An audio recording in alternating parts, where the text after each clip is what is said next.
time for another round of Brandy. Candid conversations over cocktails about all things brand with your hosts, Reilly Newman and Scott Saunders, the brand developers behind Motif Brands. Welcome back to another round of Brandy. Scott and I are talking about something that all businesses have to deal with in one way or another. Your brand has to do with it, your marketing, your advertising, everything really. And this comes down to typography and fonts. Something that I am extremely passionate about. Scott is a bit of a, what you call like I'm a typophile. I would consider myself, and if you are into typography, which basically is the same, we use the common term of fonts, but fonts are a common term for typography, which is the overarching art of letter form and all the different fonts out there. But and there's a lot. So I'm probably an unregistered typophile. You can't be within 500 meters. There's a U.S. registry. No. Of a letterpress. Typophile is just a term meaning someone that really just obsesses over fonts. And I do. I've been in this industry for 3.5 decades. And along the way, I think my type collection is now, my font collection is up to probably about 5,700 typefaces at my disposal. So when I just about to design a logo or lean into typography for design, I've got quite a library and build up and an arsenal, which is good. Yeah, seriously. Like Scott has so many fonts. It's insane. But that's huge for what we do in creating brand identities, because when we are rebranding and we're creating a brand, it's like looking at that personality that we want to portray and what that means for the logo. And typography it's a huge part of logos and the word mark. So Scott, what would you say about type and actual logos? A couple things is that just like a logo has a personality, it has a style, it conveys something. You could have a logo with a mountain in it.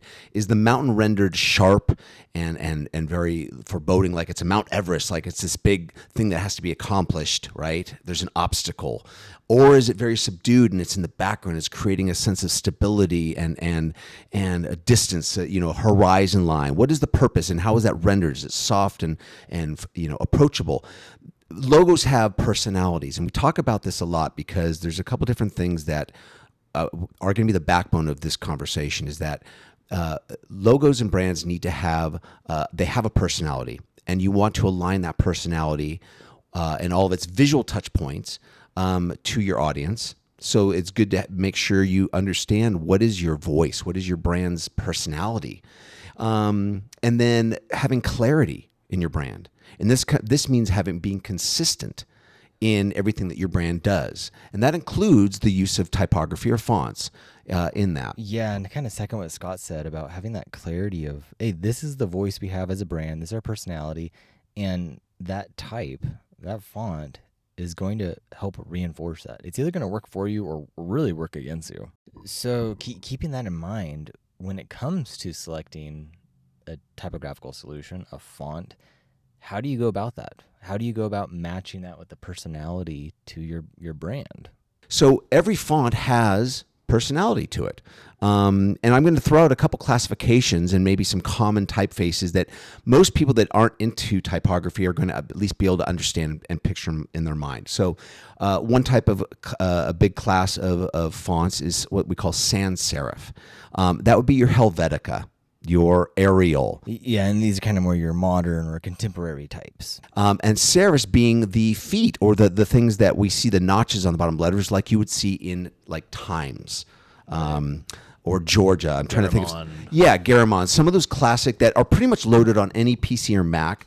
There are a number of fonts that are considered serifs, and ones that are considered sans serifs. And then you get into other ones where you talk about more modern typefaces or script, right? It looks like handwriting, and or display typefaces that are very quirky or eccentric or very distinct, and that are used in developing logos and things like that. But you wouldn't want to be reading an entire paragraph in that font. It gets very hard to read. Right. Yeah, so there's a lot of different, categories or classifications of fonts out there. And so when it comes to, your brand identity and landing on that type, it's like being sure that what you pick, like Scott said, is like having something that is distinct and that does stand out and that really speaks to the tone and your brand strategy and how you're really positioned in the market. And most importantly, like who you're talking to and how you're talking to them, like getting that point across.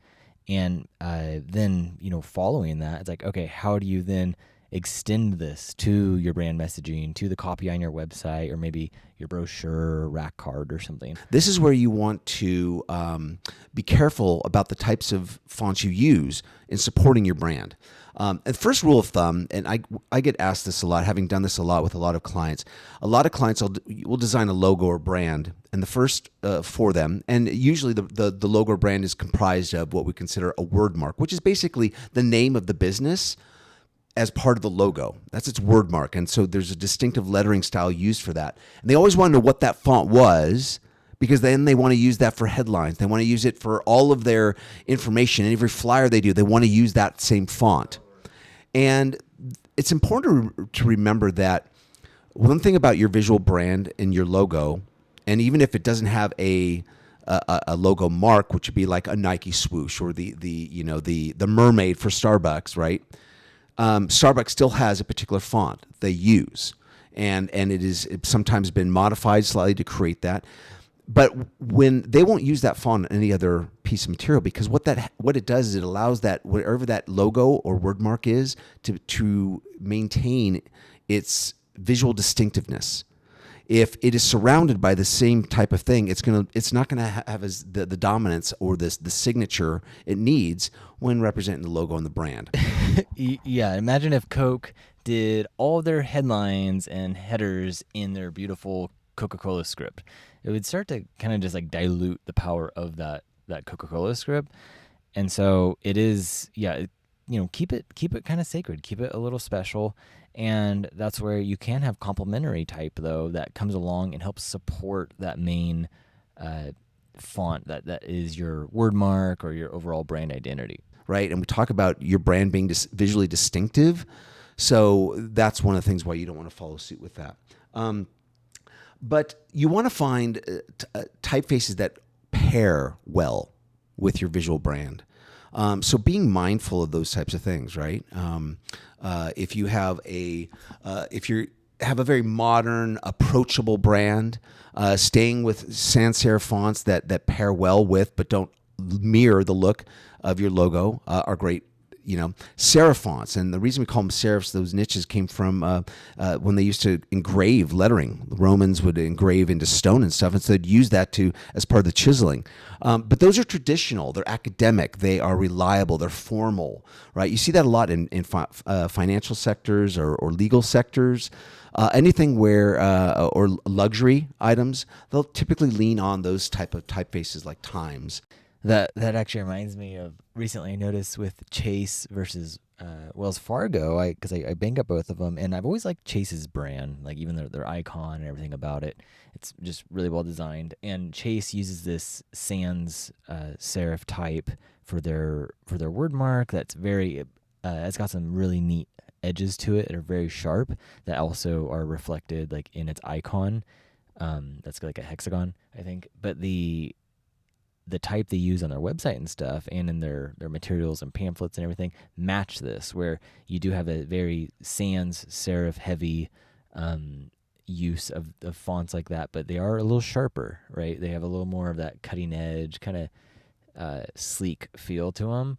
And Chase has always had that with everything they do, and even their advancements in technology and just their overall culture has really leaned that way. But with Wells Fargo, I noticed is like Wells Fargo has that classic, serif type that they've always had, and their classic, wood etched icon of the guy with the carriage, or whatever we call it, the stagecoach, and actually on their site, on their app and everything, they use a lot of sans serif type. And to me, there's always been a weird disconnect. That I almost wish they would lean more into serif types throughout their whole brand experience, because to me that matches the brand a lot more. I know they're trying to look techy and very, like up to date and everything with being sans serif and come across more youthful, but to me it almost matches more their very financial, brand identity that they've always had. And I wish that they would have kind of leaned into that more.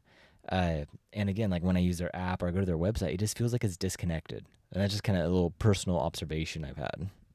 Rather than I see a lot of instances where small businesses will, be communicating with their brand and getting on their personal computers and, whether it's flyers, whether it's doing their own ads, whatever it is, and mix and matching different fonts that just they're doing a disservice to their brand, right, Reilly? To me, it's important because it's not only the type you use, it actually does absorb a lot of the visual time that someone's actually looking at a brand element.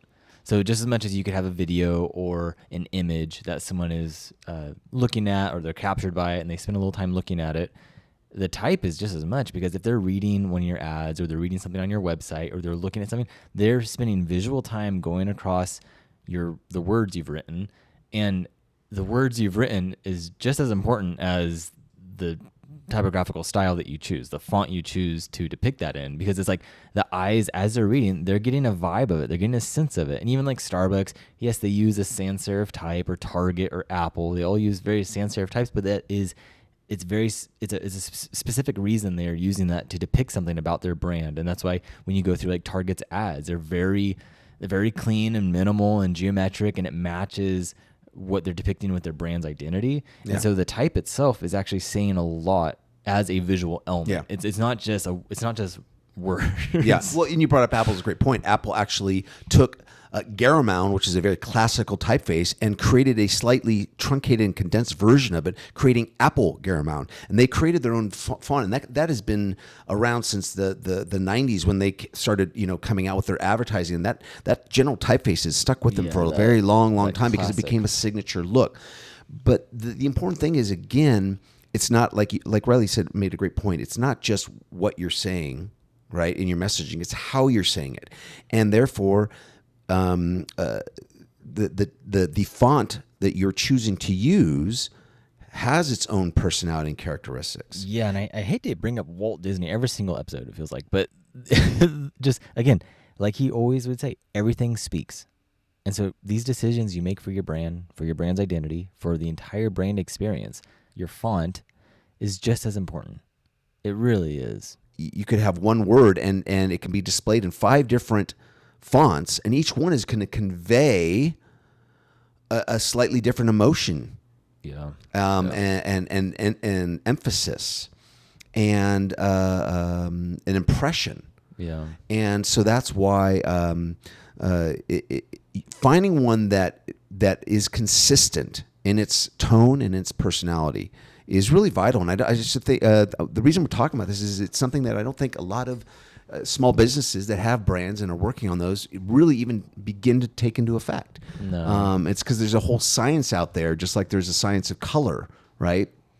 There's a science behind type design and type construction and proper font choice. Yeah. And if you pick the wrong, font, or you're spelling things out in all caps or anything like that, it's like the eye can only take so much. So your reader, the viewer, your customer or potential customer they'll get fatigued and frustrated if you have the wrong type. So even that, it's so important to actually go, okay, yes, what's the message we're trying to convey? Now, graphically, with these elements, are we connecting with our brand, giving the right vibe and personality? Are we communicating that, but also having the right, typography that's going to support the readability and the legibility of these elements? For instance, most what we consider body copy, meaning small text, right? Let's say you pick up a magazine. Let's say you pick up a newspaper.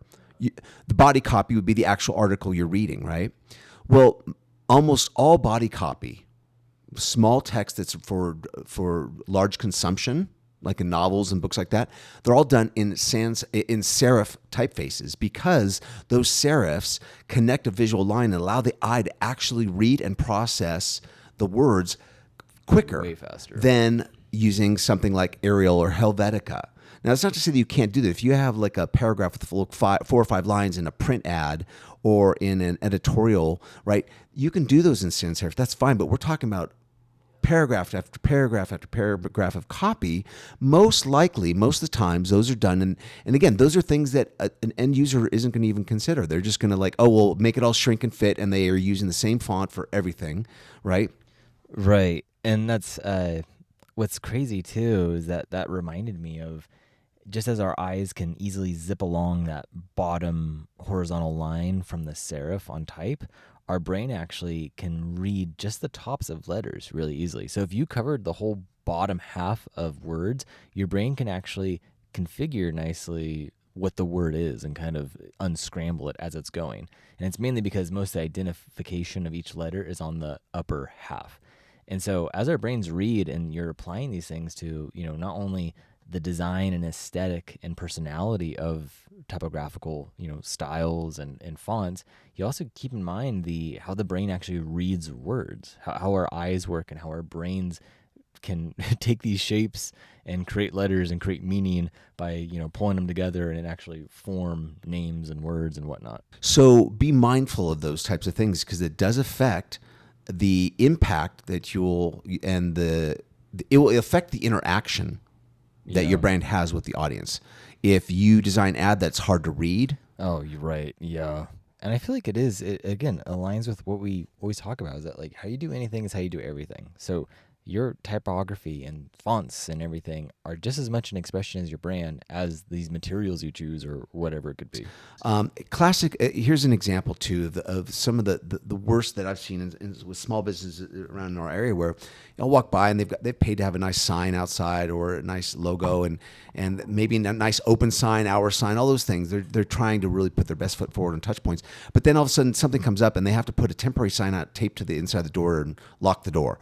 And it's done in like 18-point text, all caps, Times Roman bold, and just kind of slapped on there, maybe printed out on bright pink paper, and Scotch taped slightly crooked on the door, and that visual touch point affects the thing, So anytime even you're making if you had to make a temporary sign that says basically temporary closed.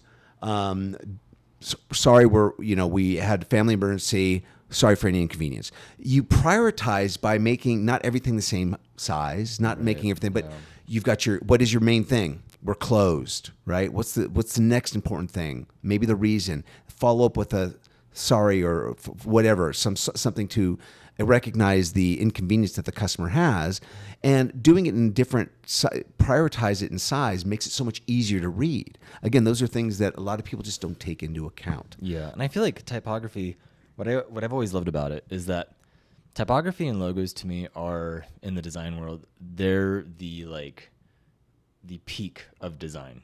Is that there's so much thought that can be given to a logo that takes up 1 inch by 1 inch square or circle. And same thing with typography, is that when you look at how type is actually designed, a really well designed type, is that you literally have anatomical terms for the design of type and how much thought and creation and time is spent going into each single letter and letter form, and then the different variations of that, just so it reads, or so the personality is brought across of the type and everything.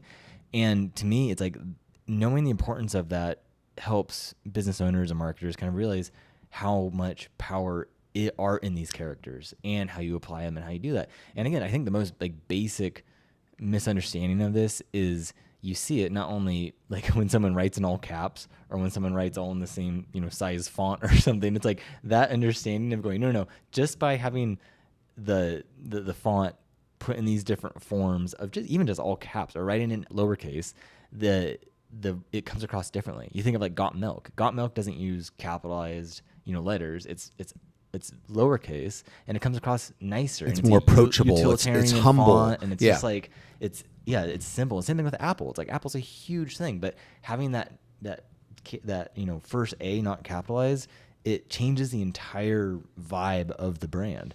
And so just as much as the type is important, the font, it's like also looking at your stylization on boldness, uppercase versus lowercase, and just things like that, where you're still depicting something. It's not just settings. You're not just doing settings. And here's another big pitfall that I kind of about, since we're on the topic of fonts, is we live in a day and age of everyone having the ready tools to do pretty much anything they want. Kind of a DIY culture. If you want to design your own logo, you can simply just purchase or subscribe to Adobe Illustrator or some other, program, and essentially create your own logo if you wanted to. We highly advise against this. There's a lot of free fonts out there, right? We live in a day and age where there's people have access to a lot of great typefaces out there. Problem is that there's also a lot of trendy typefaces, and a big pitfall of a lot of people that are developing their brand right now. Maybe even some of you that are listening right now are in the process of thinking about and developing your brand. I would strongly recommend that if you were developing your brand, you're not really leaning so heavy on what is the most current trendy font out there. Because I guarantee in 4 or 5 years, that is going to seem dated, out of touch. And yesterday's news is if you're leaning on to those, and then when those fonts are no longer trendy, when that look is no longer trendy, we see this a lot even right now, and to the point that the market's saturated with the kind of that. In the early 2000s when it was like the font, the brush font that is super thick, super thin, it's very feminine and almost illegible in some cases, and it just blew up. And I've seen it on so many boutique-y type of brands coming out and things like that, and it's the same look. And I see them now, and they just seem like, yeah, you're 10 years old, and it feels dated. So sometimes leaning into some of the more classical fonts that have stood the test of time, been around for decades, and doing, working with something like that goes outside of trends. Yeah. Trends are good. Trendy typefaces are great if you were doing an ad or a billboard and you want to lock into the here and now. But when it comes to your brand itself that you want to develop and give it longevity, right?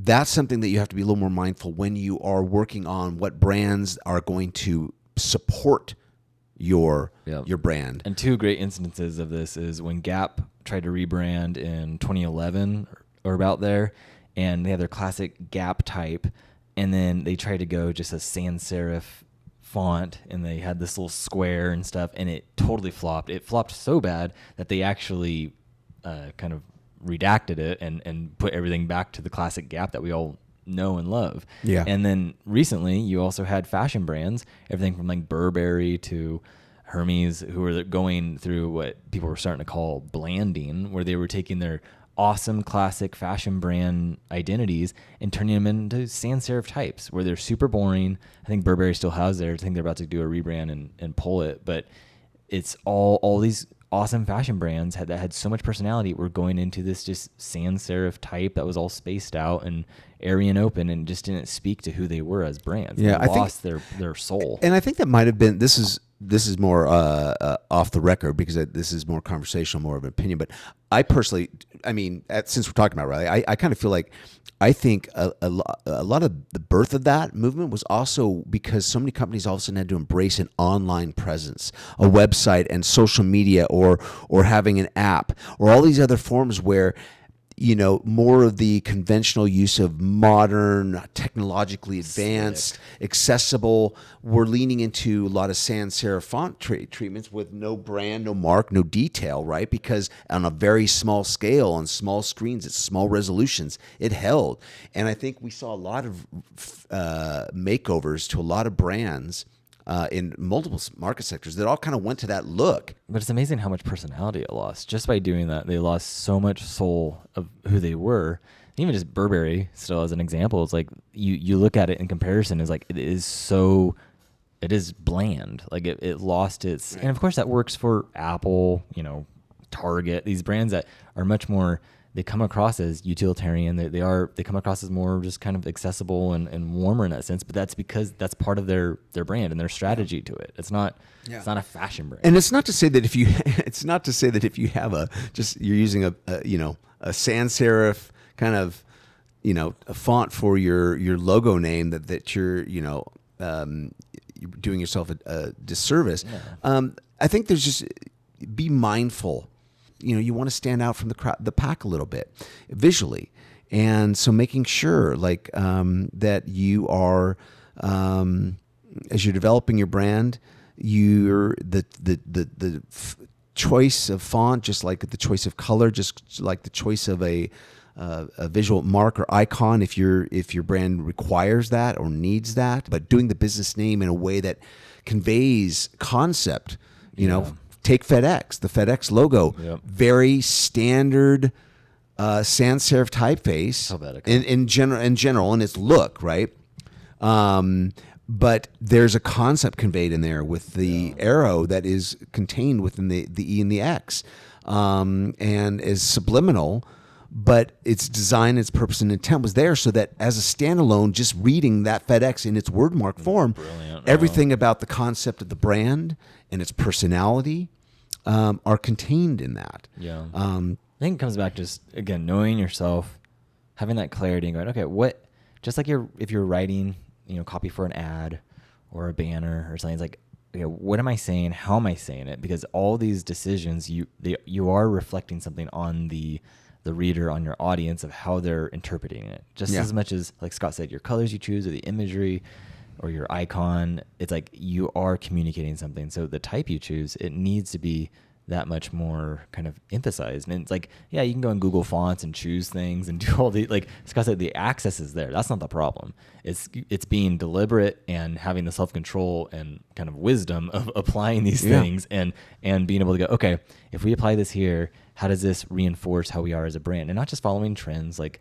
we saw with the watercolor, calligraphy styling or anything like that. It's like, no, be unique, be distinct, and really lean into what can make you special. And that's what even like Collins, that's an agency in New York, they have developed brand identities where the type actually evolves and changes. It adapts to digital places and it actually has that flexibility. And even that's distinct and interesting, right? That becomes part of the DNA of the brand. Yeah. And it's not just set on one, typographical solution, but that is the typographical solution, is that it is flexible. It does change and it's cool and it's interesting. And it's distinctive enough too. I mean, probably, I would say probably 95% of all the brands I've created over the years have been the word mark component of the logo of the brand wasn't 100% original. It was taking a form, one typeface, right? But then doing something to it, making it unique so that literally no one can just go on a computer and type in your logo, right? Yeah. And because that's what you don't want. No. Because what you want is something that is distinctive enough, that's unique enough that it can't be easily replicated. Yeah. And so that's always, that's a good thing when you have that problem. Is that you want something unique enough that stands out from the pack, so that like even if it's Coca-Cola, yeah, like iconic through and through. Even Pepsi's new type that they switched to, I think it's a reflection of their past decades of type, but I really like it a lot more. Yeah, compared to what they had, that thin, lowercase type that they had. I was like, that was not working. Now they have something that's much more bold and it's there, and it feels like it has, I don't know, more personality to it to me. Yeah, I'm seeing that more and more with a couple rebrands lately of big corporations. So the importance of typography and fonts, and also just capitalization or emphasis through bold or thinness and letter weight, and even line height and things. It's like understanding that, again, they're not just words. You're not just writing, but actually you are portraying something, and that's really important, because you're dealing, these fonts that you're writing with every single day, even on your phone when you're texting someone. That was designed. Each letter was designed a certain way. The spacing was literally designed a certain way. Okay, do any listeners out there, do you have anybody that texts you in all caps all the time? Right? Exactly. If you know, then you probably go, God, that bugs me. So same thing. Don't do that to your customers. You'll frustrate them. And it is, there's all these things that can happen where it's like you can come across the wrong way or really frustrate someone and go, no, it's visually exhausting for someone to read that. Yeah. And we get it. We're talking, we know most of the if you listen, most of you are small businesses. You don't have an agency that would handle every single piece of collateral or signage or flyer or anything else that's getting in the hands of your audience. A lot of times you may have some do the major components, right? You paid someone to have your brochure done or your business cards, whatever. But on the day-to-day, sometimes if you're going to have a weekend sale for customers you want to put in their gift bag or in their boxes when they're shipping out or whatever it is, you're probably doing that stuff on your own. So be mindful of the importance that if it is. Go on Google and look up. There's articles written about little design tips. Doesn't mean you have to like take a background course in design, but educate yourself on the importance of hierarchy, what we call visual hierarchy. Realize that you have, anytime you're putting something out for your audience to see, there's the primary information, right? The secondary information and the tertiary information. And so just as if this was an event flyer, the title of the event is the most important thing. Then maybe the date and time, and then bottom would be the location and how to get tickets. You prioritizing. If you make everything the same importance, the same size, without any separation, it's harder for you to grab the attention of your audience, let alone maintain it as they're trying to muck their way through to try to visually digest and mentally process what you're trying to tell them. Yeah. So be mindful of hierarchy. And ask yourself, what is the most important piece of information? And that would be maybe the biggest. And be mindful too, this is just a minor thing, but anybody that can functionally read a newspaper or magazine, read articles at that size, that is about 6-point text. Don't think that the default of 10 or 12-point text is standard readable size. Anything lower is difficult, because that's a misnomer. Everyone always generally tends to make text too big. And then that's why you have crowded ads, you have crowded flyers, you have crowded signs, taped to your door, whatever it is you feel like it's got to be the biggest possible for them to be able to read it. And that's not the case. Anybody that picks up anything off the newsstand is reading stuff at a much smaller size and reads it fine. So these are just little nitpicky things to just kind of little tips. But the most important thing to remember is type fonts are part of your brand's touch points. And we've talked so much about clarity and consistency. So if your type, the personality of your type in messaging is giving off one personality that is different than what your logo and your signage and all the other things you're doing for your brand, then you're inconsistent and you will be a good brand, but again, you're not going to be a great brand because of those types of small little things. They matter. They add up. Yeah. There's a meme I just remembered. I don't know if we sent it to each other, but it was showing the power of typography and the style and how it changes simple words. I think it said, "I miss you" or something, and then it was written in different type. So the first one was like a nice little typewriter type, so it looked all cute. And then the other one was like this drippy kind of like... Looked like blood like dripping. It was like a murderer, like stalker, like one I was miss like a you. ransom note. And then like the different mismatched letters. And then one was like kind of like Appley's sans serif. And it's like, it's the same message, right? Same thing, but the type changes it completely. Yeah. Yeah. If you take the word "take me seriously" and you type it out in Helvetica, it's going to say one thing. If you type it out in Comic Sans, it's going to convey something completely differently. So big takeaways. Respect the power of typography. Don't discount it, and really put some deliberate thought into it and apply it, appropriately, and have that clarity about your brand. But also keeping in mind that on the behavioral side of it is that you are someone reading something. The type you're choosing will affect that. It will impact that. It will either frustrate them or bring ease to their reading or make them feel a certain way. And so keeping that in mind while you're doing this, and again, use the tools that you have access to. They're there, and like Scott said, you can always look up things or look up things on YouTube, but it's also just being wise about how you apply these certain kind of aspects for your brand. Lean on those around you that maybe have more expertise or more knowledge about it that could give you a hand to help strengthen your brand and make sure it's not just good, but great. Awesome. Until next time, cheers. Cheers.